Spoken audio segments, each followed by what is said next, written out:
Good evening, everyone, and welcome to the second episode of this year's Leadership Spotlight series. Thank you for loving this show and motivating all of us at Positive Vibes Consulting to come back every fortnight with another inspirational leader sharing some awesome wisdom nuggets with us. And today we have someone who has had a stellar career in the corporate world. He's worked with some very good organizations in the leadership capacity and has been able to make a mark for himself in the corporate world. And since we have someone so seasoned in the corporate world, we thought of a topic which would benefit a lot of our audience today who are themselves wanting to make a mark in the corporate world.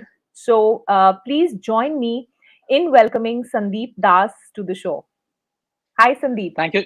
Thank you, Shivani. Thank you so much for the introduction and thank you for the invite. Thank you so much for coming here. An absolute pleasure to have you with us. And for the audience, so Sandeep is currently working as the Global Foresight Lead Emerging Companies at Mars Wrigley. He's previously worked with PWC in the capacity of a director, prior to which he was with Accenture and Marico. He's also the best-selling author of 3 books.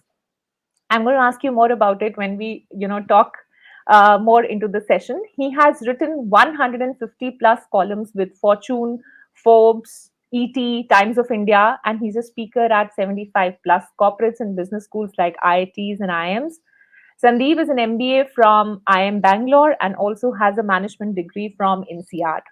So, Sandeep, it's again once again a pleasure to have you here. And when we talk about the corporate world, since our topic today is about the corporate world, it's often known as the VUCA world.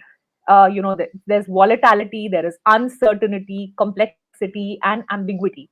And especially, when we do sessions like Campus to Corporate, I do a lot of them for fresh graduates who just come out of, college and who are about to begin their corporate journey. We aim to equip them to survive in this VUCA world, right?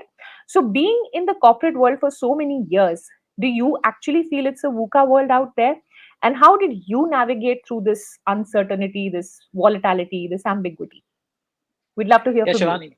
Shivani. Shivani, I think that's a great question. So, firstly, I think irrespective of the decade you were born in, whether 60s, 70s, 80s, I think every time is a VUCA world. The world is always changing, the world is always uncertain. So it's not that now is more VUCA than 5 years ago. So it's always VUCA, the world is always changing. I think that's point one. Things which I have done consistently over a period of time, which is help me navigate this VUCA world a little better is things like I read for an hour a day. I read for an hour Hmm. a day, and it could be as simple as the business newspaper.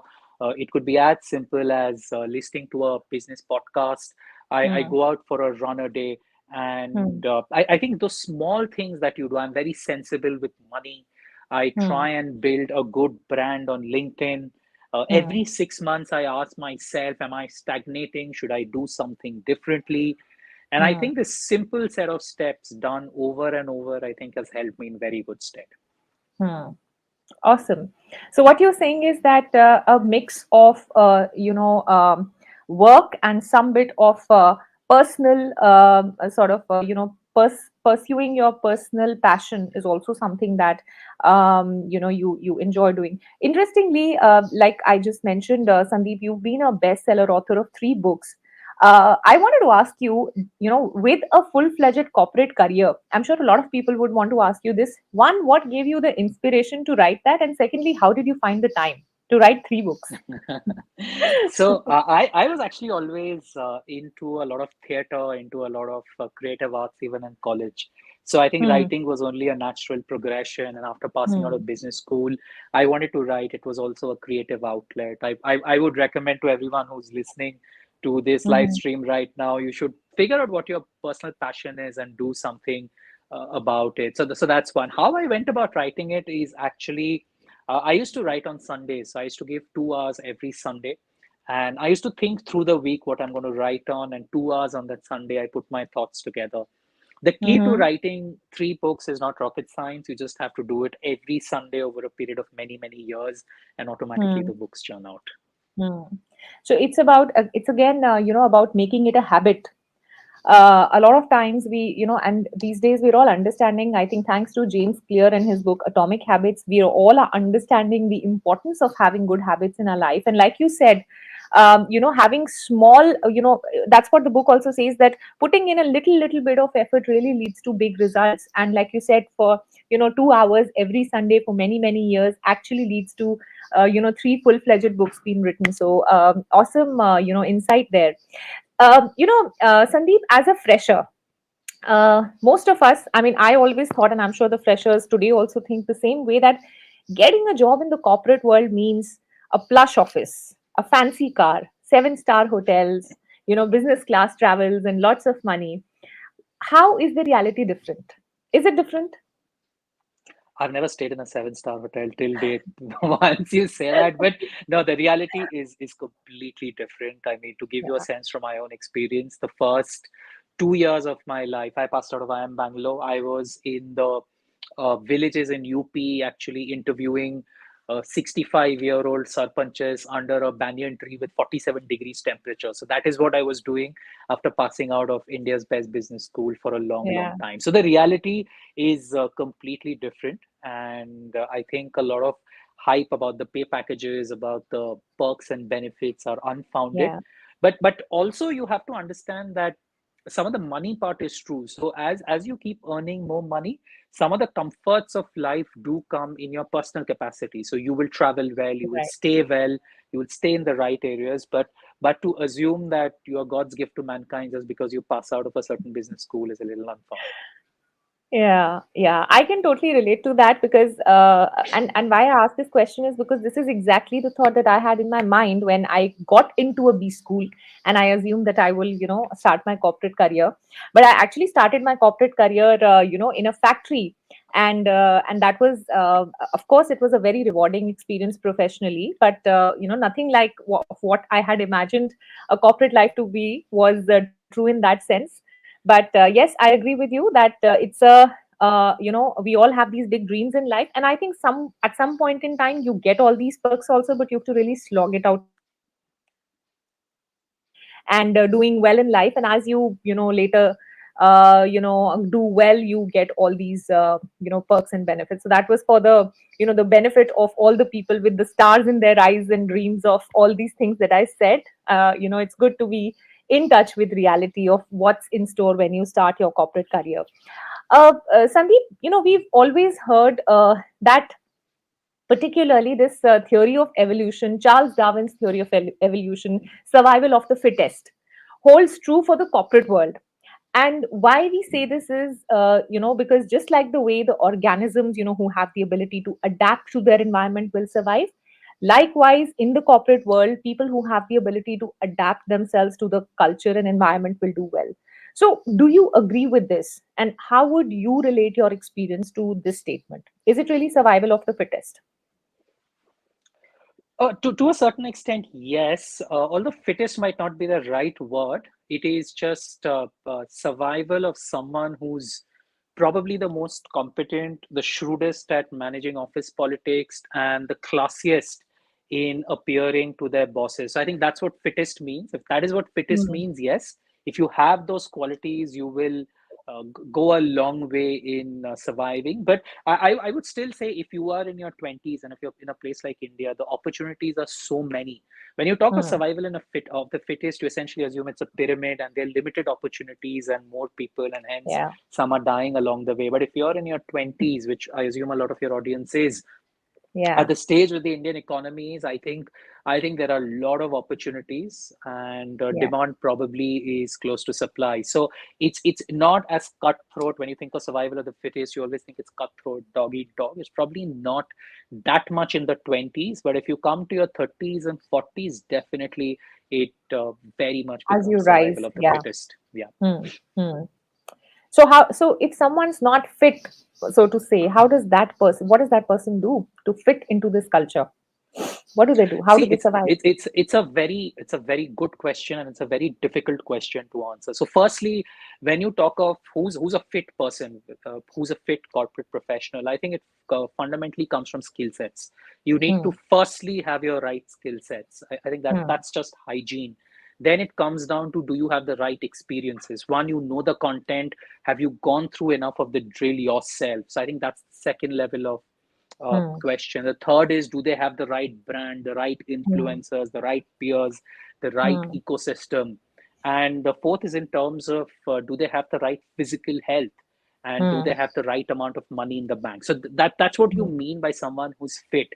Now, Hmm. if someone is not fit, say for someone Hmm. this is not working out, whether you're in your late Hmm. 20s, early 30s, you just have to Hmm. look at each of these dimensions and ask yourself, how do you plug those gaps? So Hmm. it's akin to when a cricketer is dropped from the Indian cricket team. What does the cricketer do? He just reflects on where he's going wrong and they just come back. So if you are unfit, for lack of a better Hmm. word, you should Hmm. potentially look at what are some of the skill sets that were pointed out to you in your last job, or Hmm. along with the times, what are some of the Yeah. skill sets you don't have? Pick them up, work on your physical fitness, read up a little, build a brand on your network, look at the peers and the ecosystem you have, Hmm. and slowly progress over a period of time. When you're going Hmm. through a bad patch, or say unfit for lack of a better word, the Hmm. key is to always keep doing something. It could be a Hmm. hustle, it could be joining your friend. The key is Hmm. always, you just have to keep Hmm. doing something and keep moving, and along the way, Hmm. things Hmm. start falling in place. Yeah, yeah. I think what you said about doing something, that's very important. I mean, and I think a lot of reflection definitely is required. Uh, uh, and I would say one thing that I have experienced is that the corporate world is not at all diplomatic in telling you if you're not fit, right? And so if you've been told enough number of times that you're not fit, definitely it's an opportunity for you to reflect and do something about it, whether it is, like you said, hustling, or whether it is like doing something on your own, or whether it is actually working on the skills and trying to improve yourself. So I think that makes a lot of sense, especially for people who are struggling to make a mark for themselves. There's a question here, Sandeep, from the audience, and it's asked by Preeti.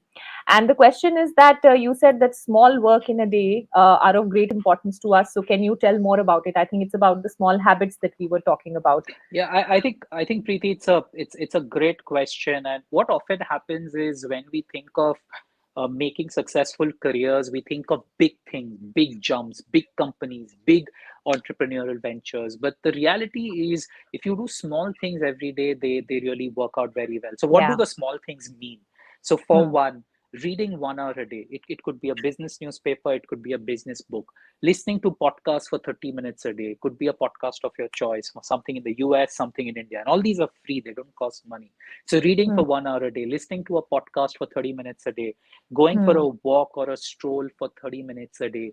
If Hmm. you're building a social media profile, spending 30 minutes a day on your social media profile. If Hmm. you are looking to improve yourself as a professional, Hmm. picking up a new skill set, say once a month, reading a book once a month. It's these small habits that you do Yeah. repeatedly. At the end of 6 months, just reflect on where your journey is.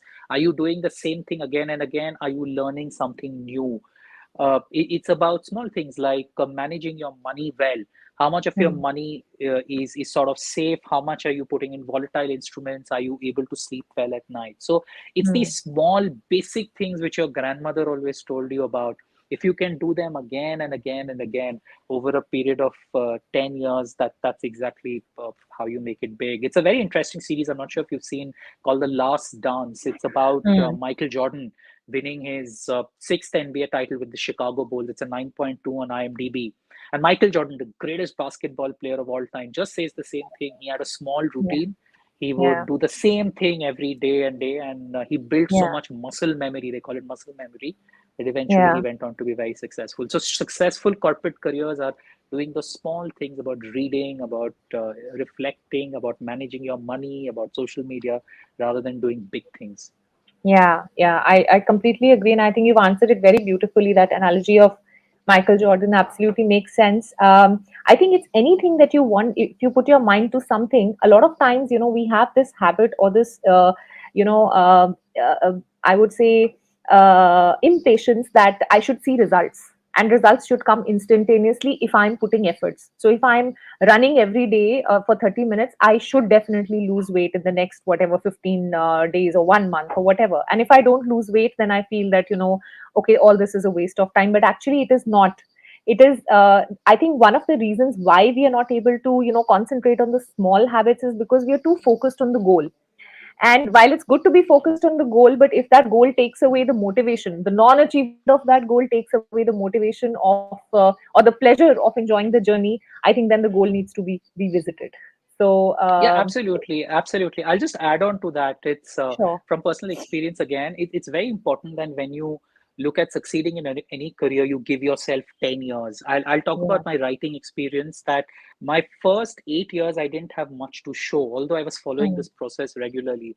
It's only in Hmm. year number 9 and year number 10 that all Hmm. the energy is aligned. So Hmm. when you're looking to do anything, could be a side hustle, could be a corporate career, could be an entrepreneurial venture, before 10 years you cannot give up. If you're succeeding before 10 years, that means something is actually not right, something is actually wrong if you're succeeding before 10 years. So 10 years is what you have to tell yourself, and you have to keep going on like a Yeah. zombie for 10 years. Yeah, yeah. I think it's the patience. I think it's something that one has to. Again, resilience is a part of doing well at corporate in a corporate life, or even as an entrepreneur. I mean, resilience is something that one really needs to build in them if they really want to succeed. And this is exactly what you're also saying. I hope, Preeti, your question has gotten answered. Okay, coming back to the discussion on the corporate world. So one statement, Sandeep, we often use in the context of the corporate world is that we should unlearn and relearn. So what do we exactly mean by this, and how is it relevant for corporate professionals? It's sort of become a buzzword these days. We should unlearn and relearn. But let's tell our audience, what exactly is it? What do we mean by, what do we have to unlearn, and what is it that we have to relearn? See, it's a like you rightly said, it's become a big buzzword. Why you need to unlearn is the world is changing so fast. What you learned in 2005 was not relevant by 2010. What you learned by in 2010 is not relevant by 2015. What you learned in college in 2017 is not relevant today. And what it Hmm. means is when you are working in 2025, the kid that is coming out in 2025 will be more relevant and more knowledgeable, because that's the way Yeah, the economy is moving. So yeah, depending on the way the economy is moving, skill sets change. And what that means for corporate professionals is you have to understand how this was different from our dad's generation, where the more experience you had, the better it hmm. was, because you've seen the same thing again and again. Hmm. These Hmm. days, it is a little different. Sometimes, when you have too much experience, people think you're carrying too much baggage because the world Hmm. has changing too fast. So the way you relearn Hmm. is very very simple actually. Hmm. The first thing is it's a very old school habit of what we call consumer centricity. What does that Hmm. mean? Everybody in levers does this, and it's very simple. No matter Hmm. who you are, whether you're Sanjeev Hmm. Mehta or the sales rep on the ground, speak to Hmm. 10 consumers every month. Whatever Hmm. function you are in, just speak to 10 Yeah. consumers every month, irrespective of how big you are, irrespective of how small you are. So that's how you relearn, because when you hear directly from a consumer's mouth, you actually know the Hmm. change that is happening. So Hmm. that's the first way of relearning. Hmm. Secondly, Hmm. in terms of communication, what happens is, as you would have figured out by now, I'm someone who loves to talk. But when you keep moving higher up in the firm, you actually need to listen a lot more. So Yeah. you listen less, listen more, and you speak less. I think that's Hmm. one great way of relearning. I remember during my consulting stint, some of the greatest, smartest things people have taught me are actually 21, 22-year olds, not so much Hmm. bosses I worked with.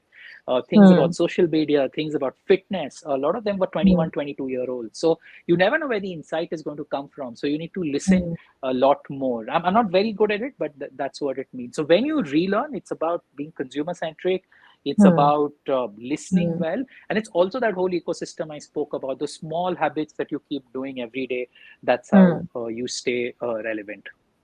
Yeah, yeah, I think what you're saying makes sense because, and when you speak about, customer centricity or consumer centricity, it's not just, the external customers that we're talking about, even internal customers. So for functions like HR, finance, etc., who are not so much external facing, but more inward. So what customer centricity means is also talking to people, and keeping, getting a pulse of what is going on in the organization. And that's how in fact, just to share with you my experience, Sandeep, the best, work that I have done in my corporate career on the things, that needed to be worked upon has actually come as suggestions from people themselves, from the end customers, from the employees, because I was in HR. And it's not always about doing fancy things, it's not always doing about strategy, it's not always about strategy, it's about solving simple problems of people. And that leads to very, very good result and impact. So yes, the listening part. And as we say that, God has given us one tongue in 2 years so that we can listen more and we speak less, but usually it's the other way around. And that's when it becomes a problem. So definitely the listening part, I would completely wet that the more you listen, the more you keep your eyes open, ears open, I think you as a professional would grow much, because the quality of what you will do will be far more different than what you would just do with your own mind. So I think I would tend to agree there. And we have some, comments here. Practically, unlearning happens to be more difficult than relearning, which is just renewing your knowledge with customer in mind. Absolutely, very well said. Unlearning is definitely more difficult. And I think this is probably the test of a good corporate professional. How much can you unlearn from where you've come? And so, again, to just share a short, incident that happened with me. It was not an incident, but a career step that I took. So from an Indian company, I went into a multinational company, and it was a completely different, ball game altogether. So if I just stuck to, how I was working in the Indian company, I would have struggled. And I did struggle in the first year of my career. I did struggle there. But then, one learns to adapt, one learns to unlearn, and then again relearn what you have to develop. And that's, I think, the only way to survive. In This was 10 years back. Even today, I think this holds definitely true. So great. No, absolutely. And if I may add one example, so when we look at Sure. corporate careers, you should actually look at the careers of sportsmen, very, very successful Absolutely. sportsmen, to see how they unlearn and relearn. And the best example we have is MS Dhoni. MS He Dhoni. started off, when he started off, he was this super aggressive batsman, would Yeah. introduce the fear of God into bowlers. And once he became the captain, he just gave up that whole game and he said, I will not take risk till the 47th over of the match. And that eventually went on to make him one of the greatest batsmen. So, and MS Dhoni Absolutely. was clearly asked, how did you do it? How did you Hmm. build that psyche for someone who's so aggressive to say, I will not hit a single aggressive shot till the 47th over? And he said it's Hmm. very simple. I just keep it as rules. I just change the rule. So if the ball, even if it's there to be hit, I will not hit it. It's just a rule in the mind. And I think the Yeah. same kind of thinking we can all bring in our corporate careers. Absolutely. It's interesting, Sandeep, that I've done so many episodes in the last 1 year. And I think invariably, somewhere or the other, the one example that comes into any topic that I bring on the table is MS Dhoni's. And it's something to be absolutely, I think he should probably, I don't know if he's written a book, but he should definitely write a book if he hasn't so far, because there's a lot to learn from his career, whether it is emotional intelligence, whether it is resilience, whether it is unlearning, anything, leadership. So it's just interesting. It's an observation that I just noticed as you were talking. But definitely a very, very good example, in the sports field, where actually you're working under so much pressure, so much of performance pressure, in a country which is obsessed with cricket. And to be a captain of that team is not easy. So a lot of unlearning and relearning to have happened there. Okay. Okay. One more, buzzword, if I may say, Sandeep, and something that is, often used in the context of success in the corporate world is good communication skills. So, in your experience of being with the corporate world for so many years, what are the skills that we look for when we say good communication? What does it entail? So, communication has multiple facets. A lot of people think communication is just talking well on the mic. It's actually not. So, communication has multiple facets. So, it's written Hmm. communication, it's verbal communication, and it's listening. So, the Hmm. listening part we just touched about right now, that Hmm. you listen Hmm. well. So, that's the first aspect of communication. When you Hmm. look at good communication with respect to written communication, it manifests itself in very small things. The way you write an email, the Hmm. sometimes you will see people frame emails with so many words, it gets irritating to read it. The email should be framed in a very minimalistic way. Hi, whoever it is directed to, this Yeah. email has been written to you because either I need a decision, or I'm keeping you in the loop, or help me resolve this. And here Mm-hmm. are two sentences for it. So I think that is good written communication in terms Hmm. of email. Similarly, when you make slides, and Hmm. you and I, your husband also comes from consulting, you will know how we make slides, and that's probably not the right way to make slides. Slides, the objective is to keep it simple so that Yeah. you explain one clear message and one or two numbers just backing what you're doing. So I think that is good written communication. When it comes to verbal communication, it is about getting to the point fast. I think that is the biggest element of verbal communication. There is, if someone asks you a question, get to the point fast in terms of what you're trying to say. And there are Hmm. elements of storytelling, which is for a more evolved audience, where you look at elements of psychology, you look at pop Hmm. culture Hmm. references, you look at all of that. But essentially, Hmm. that is communication. Can you get to the point fast? Can you say Hmm. the maximum things in the minimum amount of words? Hmm. And do you listen well to an audience? That's what we Hmm. typically associate with good communication. And I think the whole ability of simplicity, the person, on the other side of the table should be able to understand what you're trying to say. And if it is for the audience, I remember one incident again from my own corporate life. We used to do these dipstick surveys, employee engagement surveys, and as an organization, we had taken a call that we will share the results, whatever comes with the office at large, which was about 100 people in the corporate office. And so my the boss at that time, he was from a consulting background. So when I just took, very texty slides to him, he didn't like it. He made me do all bar graphs and all of that. And when we presented that, more than half of the people could not understand what we are trying to say. So we had to come back, redo, and again put the texty slides on in very simple language to explain what were the results, and people could get it. So, this is actually an incident that happened with me, and I can so, vouch for it that communication is not just about presenting something very, in a very fancy way. It's all about what is able to make the other person understand and strike a chord with them. That is what I would say successful communication is. And whichever language. I mean, of course, we Yeah. say that English is important for the corporate world, but I would say more than just being able to speak in flawless English, it's important. The content matters more than actually what you say. So definitely Absolutely. work on your content. Absolutely. I'll give you one example, just building on that. I was fortunate enough to do a program at INSEAD, and the Hmm. professor there was teaching us advanced financial statements. Hmm. And it's a very complex topic, advanced P&L analysis, all of that.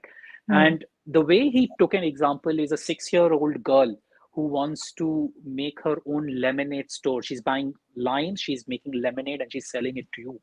And Hmm. that's what he did. And at the end of it, when he explained, everyone in the room was, why is this so complex? It is obvious what he's saying. That is Yeah. exactly how financial statements should be written. And I think that Yeah. that is the beauty of good communication. When he took an Yeah. exotic topic, and everybody at the end said, it is obvious. How else should it be? It's exactly what he's saying. I think so. His greatness was that he could bring in simplicity, like you're saying. Sometimes we do associate greatness with complexity, but greatness is actually simplifying a very complex topic. Absolutely. And our audience here is Mr. Kavindra Man is saying, keep it short and simple. And that is the gist of good written communication. Absolutely. Written Absolutely. and verbal, I would say. Very crisp and short and well articulated sentences. Great. I think that clears a lot of, that busts a lot of myths around communication, the buzzwords, a lot of buzzwords we're talking about today. Sandeep, another, topic that I'd like to, discuss here is around personal brand. Now, a lot of people think that building a personal brand is something that an entrepreneur needs to do. Why do I need to build a brand within an organization? There are so many people. What people don't realize is that even within an organization, it is somewhere definitely important to create your own personal brand, or so to say, to make a place for yourself in the company. So, based on your experience, what advice would you give to people to create a great personal brand, or that important space for themselves in the company? What are the things that would help someone become an important resource in the organization from your See, experience? I'll talk from my experience, and I used to be really bad at this. So when I started off on my career till about 2020, I used to have this great philosophy. And I'm not demonizing the Bhagavad Gita, but do your work and God will take care of you. I used to have that philosophy for a long, long time. Unfortunately, that doesn't work. If you cannot take care of yourself, God cannot take care of you. It is as simple as that. And True. the reason the personal brand is so important is you have to realize there is so much noise. There are Hmm. so many people. There are 300 million Indians working on any given day. You have to stand out in some way, and personal brand is absolutely important. I remember Hmm. in 2020 when I was writing my third book, and my editor gave me a nudge and said that your social media profile sucks, and you can never be a successful writer with this kind of attitude. And I told her, but that is not correct. I come from a middle class family. We don't Hmm. brag. So she came and told me, yeah, you don't need to brag. You should just give up your writing career. You can just write at home. If you want to be successful, you have to brag. So Yeah. it's a very powerful insight what she said. If you have to be successful, you have to be Yeah. shamelessly able to brag. Uh, so that's when I started on my LinkedIn journey. And everyone on whoever's listening to this, you should look at building your brand. And LinkedIn is a very good way to build your brand Yeah. on a professional network. So think in terms of posting regularly. So I started posting regularly about my experiences, about the books I liked, about the newspapers I read. Now, initially, I used to think that is my experience good enough for LinkedIn? Am I being too childish or amateurish? But absolutely not. A 19-year-old's experience will appeal to someone, and it's your experience. It's worth its weight in gold. So once you Yeah. get that fear out of the way, whether my experience is Yeah. good enough or am Yeah. I showing off? I think that's a Yeah. great way to build a personal brand in terms of content, in terms of increasing connections, and also even in the offline medium, whether you are Hmm. working in a company. Hmm. I think the key is to always work collaboratively with other teams, which means if there's a webcast going on about your company, do attend that. Hmm. You will know what is happening in the company. If there Yeah. is a Friday evening drinks, go and see who else is working in the company. You can go and build a network around there. But the one Yeah. sentence I want to leave you with is LinkedIn is an absolute must. If you want to build a successful career, and if you don't have a strong LinkedIn profile, it is like saying someone wants to become a very good test batsman for India but cannot play the short ball. That's a nice analogy to give. And no, I completely agree with the social media part, and especially LinkedIn. But there's one more thing that I'd like to add here. Social media, is good to create, an image. But when you're talking about, creating a personal brand within a company, I think a few things which would make you stand out, and create a great personal. When we say personal brand, we mean to say making a space for ourselves, making an individual identity for ourselves in the company. So I think things like meeting deadlines, things like staying very committed to your work, things like being the dependable sort of resource in the team. These are some of the things that I think takes one really places in a company. I've experienced it myself, and I've seen successful people in companies growing the same way. So I think definitely I agree that LinkedIn is like a must have these days. And especially for someone who's trying to build a good career, and people are very smart about it. I see, I visit when I visit B schools, and I give guest lectures, and I ask them, I the first time I went, I thought they don't know what is LinkedIn or whatever. All of them had good LinkedIn, very very good optimized profiles. They've taken LinkedIn premium, and at that point in time their profile was much better than mine, and I was like, oh god, where am I, which age am I living in?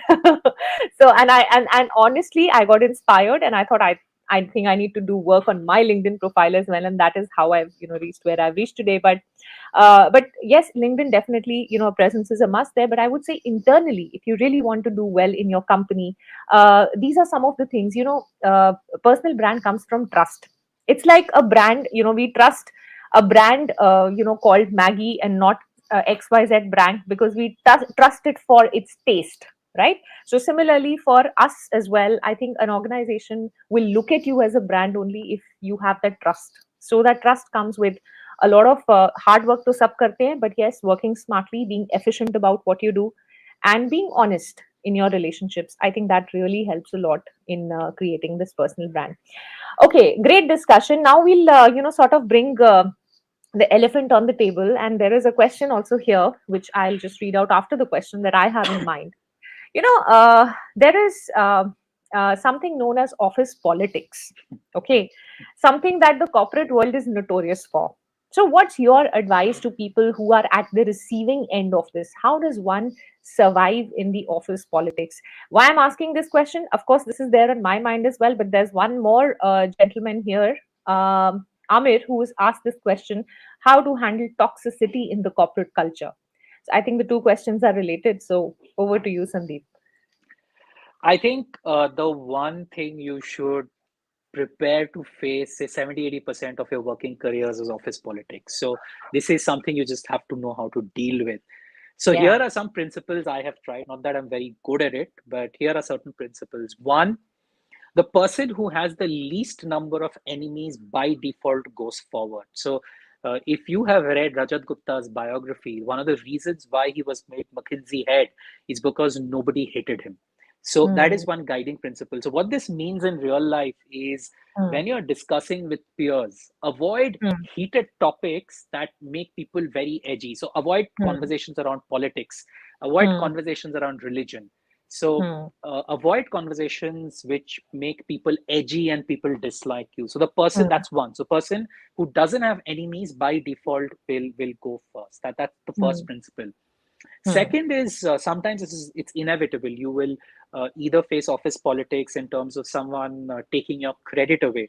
And Hmm. what you do in that is when you know someone's intentions are not good, or you suspect a peer's intention or a boss's intention is not right, or a client's intention, keep as much written as possible. Your work, Hmm. keep as much documented as possible, and Hmm. go to the person next in the hierarchy. So if it's your peer whom you think is taking away a lot of the credit, over a casual coffee conversation, tell your boss how you did the work. If it's a Hmm. boss whom you think is not giving you enough decent credit, go one Hmm. level higher in a casual conversation with the boss, the Hmm. person above, and let them know that you are doing a lot of the work. Hmm. In terms of that, that is the second guiding principle in terms of how to handle office politics. The third principle is actually to see what are the rest doing. Say someone Hmm. spoke about toxic work culture. So typically Hmm. it means the boss is bad and everybody's suffering, in simple English. So Hmm. if you have a Hmm. toxic work culture, see how your peers are handling it. Hmm. So, and maybe you can learn from there. Someone might be Hmm. ignoring, someone might be giving back. See how Hmm. they are typically handling. And my advice is, and I have been at the receiving end of some of this, that if you believe the work culture is toxic, and Hmm. after 6 months it is not improving, despite you Hmm. trying all of this, whether it's ignoring, whether it's communication, whether it's telling someone else, Hmm. it's time to move on from the firm, Hmm. in simple Hmm. English. Hmm. True. I tend to agree with the last statement, Sandeep. I think when there's only as much as you can do in a toxic culture. If the culture is toxic, I mean, the boss being toxic, maybe it's very individual specific. But if the culture in the company, where when we talk about culture, it means that most of the people in the company are like that, and you're not able to find your way in the company. Probably after 6 months or 1 year, it's time to move on. It's not worth spending time. But I'm sure this question has been is on the minds of a lot of people, because and you rightly said that one of the key skills, I think, to survive in the corporate world is to accept that there is politics, and accept that you have to live through this politics. You have to make way. So I think some very good strategies you shared, Sandeep, in terms of not getting very personal with people, not getting into heated conversations, and definitely the thing that you spoke about, being absolutely neutral, especially when it comes to religion, or it comes to politics, is a very smart thing to do. It's all about being smart. I mean, there is politics everywhere. You join any organization, whether it is corporate, whether it's a school, it's an education institution, even an NGO, even any organization which has people around. There'll be different people of different mindsets. So you can't escape the politics. So you need to learn how to manage it. And I think the strategies that you shared, Sandeep, are very, very good for people to who are struggling with this at this point in time. So here, Sandeep, let's, again turn the table and say, so what is the onus on the leaders? How can they help, their mentees or their reportees to have a great corporate career? What's their role? I mean, if I was to talk about your own experiences, the reason you would have done well is because somewhere there would have been a boss or a mentor, who helped you wade through all this, this VUCA world. What is the role of the leaders in making people under them successful? I think it's extremely important, especially in this world where the talent crunch is so much and the crunch for good talent is so much. The onus is Hmm. now on the leaders because earlier what used to happen is people used to work for a designation and a salary, but no one does that. Yeah. Everyone pays well. So now people work for something else. And the onus on the leader is it's very old school values. One, does your team trust you that Hmm. you will have their back? It's simple. Does your team believe you can be a good mirror and you will show them the way? It's Hmm. simple old school values. Does your team think you will talk to them politely no matter what? So it's Hmm. old school values of being decent in all transactions, being fair Hmm. in all transactions, Hmm. as much as possible, showing people the mirror. If Hmm. somebody fails, having their back.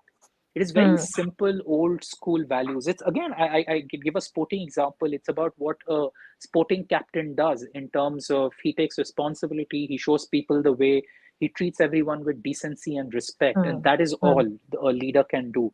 In terms of Hmm. core skill sets, are numbers moving up, numbers moving down, everybody knows Hmm. their own way. But when a leader shows these basic human values, and Hmm. it sounds very simple, but you'll be amazed at how many people get this wrong. Simple notions Hmm. of fairness, decency, Hmm. courtesy, transparency. That's all I Yeah. think people want when they go to work. Yeah, and like you said, these are all very simple, straightforward, old school, things. But it's very difficult in real life to expect someone to be having all of these in one. Like it'll be the ideal boss that anybody would be, expecting. But yes, somebody who has the ability, I would say, one quality probably that every leader should aspire for is to, work on not giving up on people. I mean, everybody has their flaws, and if you get a fully trained person who's like a replica of yours, then where are your skills as a leader going to get honed or get utilized? The challenge is when you get someone who's who has the potential, who has the spark. I'm not saying waste your time on duds, I'm not saying that. I'm saying that somebody who has the potential or the spark just needs a little bit of guidance and mentoring to go ahead. I think that's what a leader should be aiming at, to hone the skills of people, not to give up on them. I mean, the easiest thing to do is to fire people.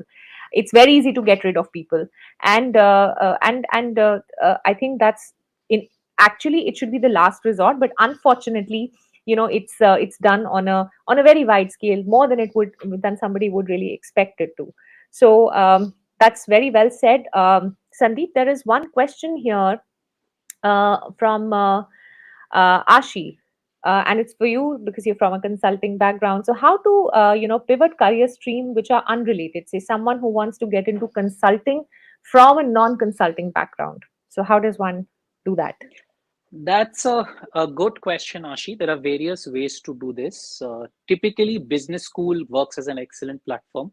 So, if you come from a Hmm. non-consulting background, say 2 to 3 years of work experience, come to a Hmm. business school, you can easily pivot. It generally works the easiest from a business school. Even after a business school, I would say up to 5 years of industry experience or non-consulting experience, you can easily pivot to consulting. There are many Yeah. firms who are looking for specific skill sets, so that can also Yeah. do. Once you have more than 8 years of non-consulting experience, Hmm. then in my view, it starts getting very tricky because you Hmm. come with a lot of knowledge, you have a certain level of seniority. A Hmm. consulting firm has to identify if that much knowledge can generate the kind of business so that they can afford your seniority. So Hmm. that is when I think it starts getting very tricky. But business school works very well, and up to 5 years, you can easily shift to a consulting role without any issue, I would say. Yeah. Absolutely. And I just like to add there, because I went from a non-consulting background to a consulting background when I started working with KPMG. I think what also matters is the kind of industry experience that you have, and whether the company that you're applying for needs that level of expertise in that particular industry or not. Because we see a lot of it's like Sandeep, for you've been picked up from consulting and you're now into mainstream business. But yes, in the initial years, I would agree with you that about 5 to 7 years, you can still make that shift from the industry to consulting, because consulting companies do look at industry experts also, let's say manufacturing or retail or FMCG. But after some point in time, I agree with you that it becomes difficult. So probably 5 to 7 is the sweet spot where one can actually think of moving into a consulting background from a non-consulting background. I hope your question is answered, Ashi. Okay. Um, let's ask you a personal question, Sandeep. So, from your experience, we want you to share the most difficult corporate stint that you had. And of course, without naming the organization, I'm not going to ask you to burn bridges with the people here. But more importantly, what made it difficult? And now, as you reflect, what do you think you could have done, differently to avoid that kind of an experience? I'm not sure if your husband is around in the same room, but typically a common boss we used to have is probably the most difficult. I don't know if he's in the room, but probably the No, he's most not difficult person. He's out there. Probably the most difficult person we worked there. with, and the reason for that is very simple. He didn't have those basic values of decency, courtesy, Yes. transparency, fairness, and honesty. I think it's as simple as that. Uh, Hmm. I think the mistake Deva made and I made, both of us made the same mistake because I think we fundamentally come from similar backgrounds. So we both don't like to fight. So Hmm. we absorb. So if Hmm. someone's misbehaving, it's also called Stockholm Syndrome. The first time you give Yeah. someone a benefit of the doubt, second time you absorb, third time you Yeah. absorb. And in hindsight, I Hmm. think the way you handle someone who's a bully of a boss is the same way Hmm. you would handle him in a college. That the first time Hmm. you listen, the second time you give back. Yeah. I think so. In my experience, and I'm sure Devam will also say the same thing, that both of us probably made the mistake. We were too polite, that we did Hmm. not give back enough. And I Hmm. think maybe Hmm. when I look back, that's probably uh, uh, probably a learning curve from myself in terms of how I should have handled. Sure. I think from a personal point of view, I would say it's a very nice quality to not give back and to absorb as much as you can. But from a professional point of view, I would that's another important lesson for everyone here, that while we all talk about resilience and we talk about patience and all of that, but if that resilience and that patience starts getting taken for granted, and because of which you are made to suffer, then it's not worth it, and somewhere you have to put your foot down and take a stand. So that's another very important lesson in the corporate life, that you should not always be polite and agreeing to whatever somebody is saying. Of course, there's a technique to say no. You need to learn that technique to say no and put your foot down sometimes. So Yeah, again, I'll just add on to that, sure. that there is something called the good fight. You always have to fight the Hmm. good fight, and a Hmm. person who fights the good fights well actually makes it very big. There's something called the bad fight. Bad fight is Hmm. when you're fighting with people on religion, Hmm. politics, and Hmm. issues don't matter. There is Hmm. something called the good fight. So Hmm. it's also important you have the ability to fight the good fight also sometimes. Absolutely. Absolutely. Very, very well said, I would say. The difference between the good fight and the bad fight. The bad fight isn't going to take you anywhere. Probably it's going to take you out of the company, but the good fight is going to make a place for you in the company if it is, done in the right way. Awesome. So, Sandeep, what are some of the must have skills that people who are listening today and people who aspire to do well in the corporate world should have? What are some of the skills that you would say for anybody who's wanting to really do well in the corporate life? What are some of the skills, now that you're in a leadership position, you have so many people, you must be hiring from campuses, you must be taking in a lot of youngsters. So what are those qualities that you look at, when you hire people, and what is it that people should develop in themselves to be, the masters at their work in a corporate life? So we spoke about the smaller habits, which we Hmm. look at in terms of ability to work on yourself every day, whether it's in terms of reading, writing, managing your money. In mm, terms of content, core mm, content, these are mm, pure content you need to know. One is knowledge of financial statements, because if mm, you're running a business, if you're doing a role, and if you don't know how money is exchanging hands, it mm, becomes very, very difficult. I know a lot of mm, very senior people who don't know how money exchanges hands. If you do mm, not know how money is exchanging hands, you're set up for mm, failure. So mm, knowledge of financial statements, I think is number mm, one in terms of skill sets. the mm, the second skill set I want to talk about is in terms of what we call behavioral psychology. Unfortunately, nobody talks about it. The reason it is so important is every day you will only work with people. They can be your mm, vendors, they can be your mm, peers, they can be your bosses. You need to mm, understand how human beings work, and the knowledge of biases, mm, psychology helps a lot. So I think mm, that is something that is extremely critical in terms of the second kind of skill set that we mm, look at. The third kind of skill set that we look at is knowledge of economics. These are subjects that are generally not emphasized mm, on. You need to mm, understand how the world is moving, the VUCA mm, world we spoke about.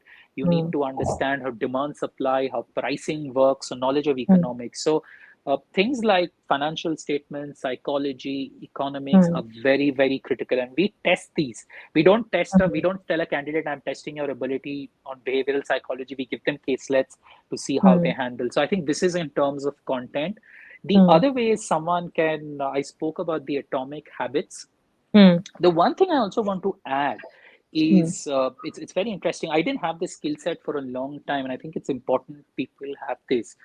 Is if you believe someone is not being fair to you in your firm, which is either by money or by mm, role or by assignment or because of your mm, gender, or could be mm, anything. If you think you are underpaid for the same role, if you mm, believe all your peers are getting an on-site opportunity and you are not, if mm, you believe others are getting promoted and you are mm, not, it's mm, very important that you raise your voice straight away, very mm, politely. You speak to your supervisor, you speak to your HR, because uh, often the right career moves or the movement happens when you can speak up.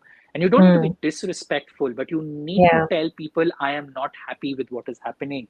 And Mm, maybe they have a valid reason, and that will help you. If it is not a valid reason, you should let them know that whether it's HR, whether it's your supervisor, that you're unhappy. I think one of the mm, mistakes, at least when we come from very Indian middle class families, we don't speak up mm, enough. So mm, if someone's mm, not being fair to you, it is very, very important to speak up mm. politely and say, I am not happy. And the other Yeah. thing is, once you are not happy, if you think Mm, something is not working out, you mm, should give a firm 6 months to 9 months after that.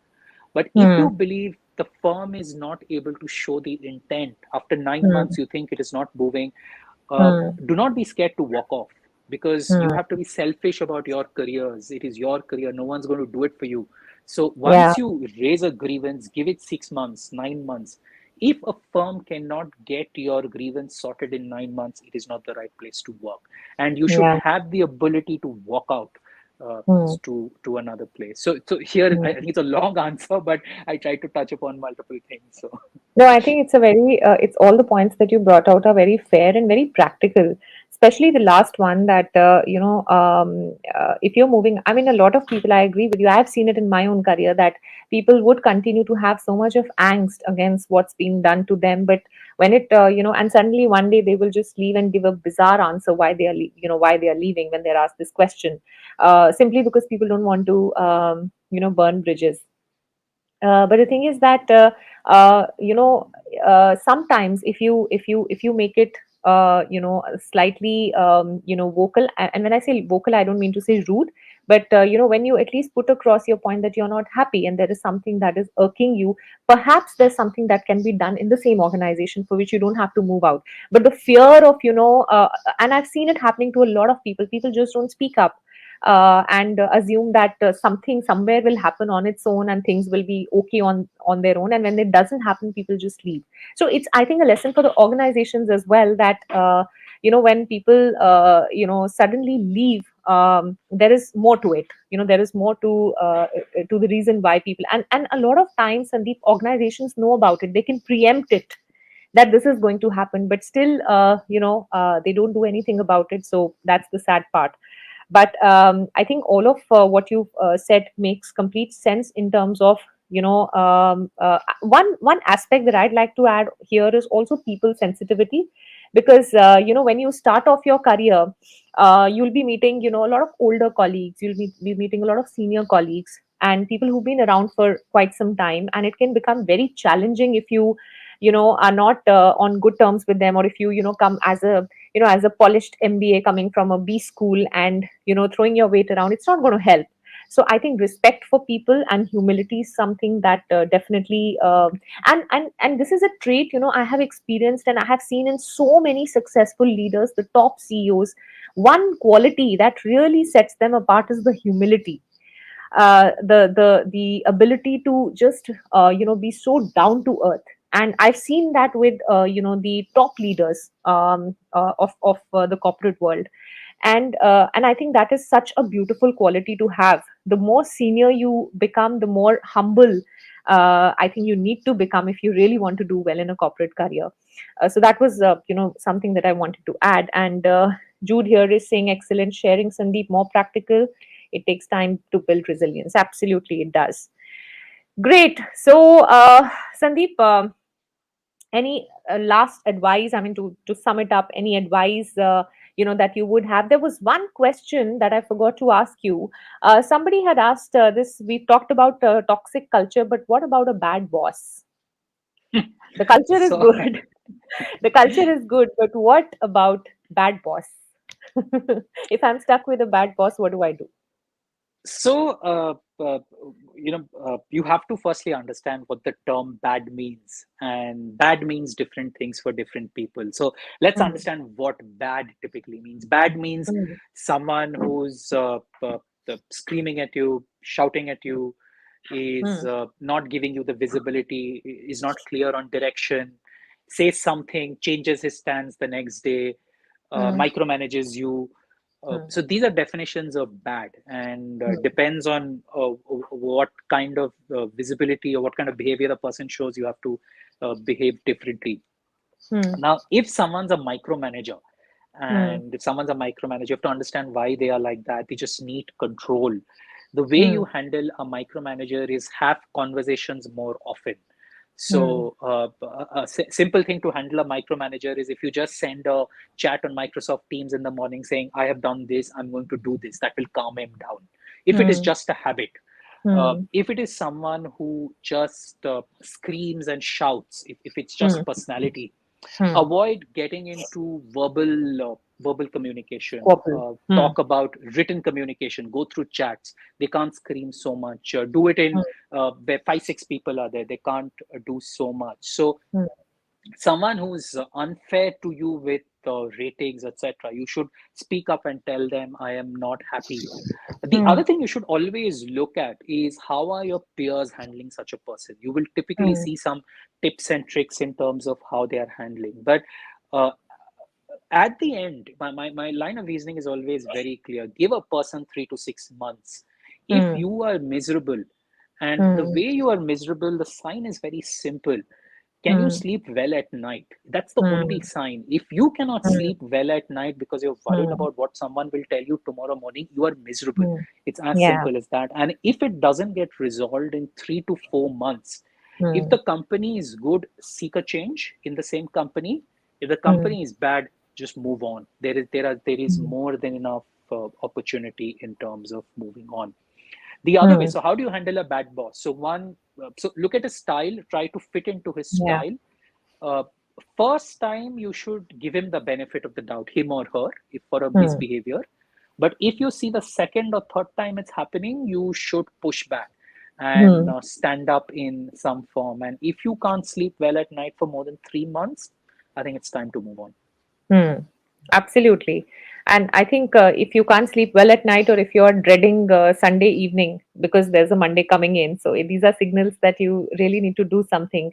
I think what I'm hearing you say is, Sandeep, one more very important trait or very important skill that one needs to build in themselves is the ability to understand the style of working of your boss and managing it. that's I would say that's a very very big contributor in how well you will do in life, because bosses can be of any kind. Do you have the ability to adapt to the working style and work accordingly? So like you said, if the boss is a micromanager, just keep giving updates. I had a boss like that, and initially it used to really irk me, to work with such a person. But then I realized that this is the way he is. So any email that I used to send to anyone, I used to keep him in copy, and he used to be happy about it. It didn't take me anything to keep him in copy, but it gave him a lot of sense of control. And eventually, obviously, I parted ways, because there's only as much as you can work with such people. But I think that for the time that you are there, you can have some peace of mind if you adapt yourself to the working style of your boss. So I think that's the only way to handle a bad boss. And if things work out, like you said, it's fine. But otherwise, don't shy of moving away or moving out of the company. Yeah, there's Great. just one more point I'd Yeah. like to add. I know we're coming at the end of the hour, is that you should never compromise on working on the weekends. I think no matter you're 17, 18, 19, 20, if someone is consistently asking you to work on the weekends, first try and assess if it's a genuine request. First Hmm. time you do it, because it might Hmm. be. If someone's doing it second, third time, I think you should not be ashamed to switch off your phone on the weekend and let people think what they have to think after that. I'm sure a It'll lot of improve the people quality listen. of life, improve the quality of I'm your life significantly. I'm sure a lot of people listening to you today are going to reflect on this, because the weekend is coming, but I'm not sure whether they'll be able to actually switch that phone off or not. Uh, but yes, definitely, I would say it's got nothing to do with the urgency of the work. I think if you're making your team work on the weekend, it means somewhere productivity is an issue. I mean, very honest about it. I think Yeah, if either you are very short staffed, you don't have people who can finish off work in 5 days, or you are not productive that you can't finish off the work in 5 or 6 days if you have a 6 day working. But asking someone to work continuously round the clock is absolutely unfair. And one more culture that one very funny thing that happens is that abhi to chalo there's work from home, but when people used to go to office, till the time my boss doesn't leave, how can I leave from work yeah, even if I have nothing to do? But I will still keep sitting, because how will my boss feel? So I think this has got more to do with the boss than the employees themselves, because if you have a culture like this, you've set this practice that sitting in office means you're working. If you're out of the office, it means you've not worked. And I think that's a very very that's what makes the culture toxic. That is a part of being a toxic culture. So I think absolutely. absolutely very good insights. Thank you so much. And we can see Mr. Kavindra Man saying quite insightful and sensible perspectives discussed. And we have, thank you for joining, Kavindra. We have Jude saying thanks, Shivani, and Sandeep, worth attending today, helping us to face tomorrow's issues. Great. I think we've had a brilliant discussion today, Sandeep. Thanks for taking out time and coming and talking to us on the show. And I look forward to more sessions with you, wherein we can talk about more such topics which can be, absolutely beneficial for the fraternity as well. And for everyone else who joined us today, thank you so much. We'll come back in another 2 weeks with another guest. Stay tuned and have a great weekend, everyone, and stay safe. Thank you. Thank you, Sandeep.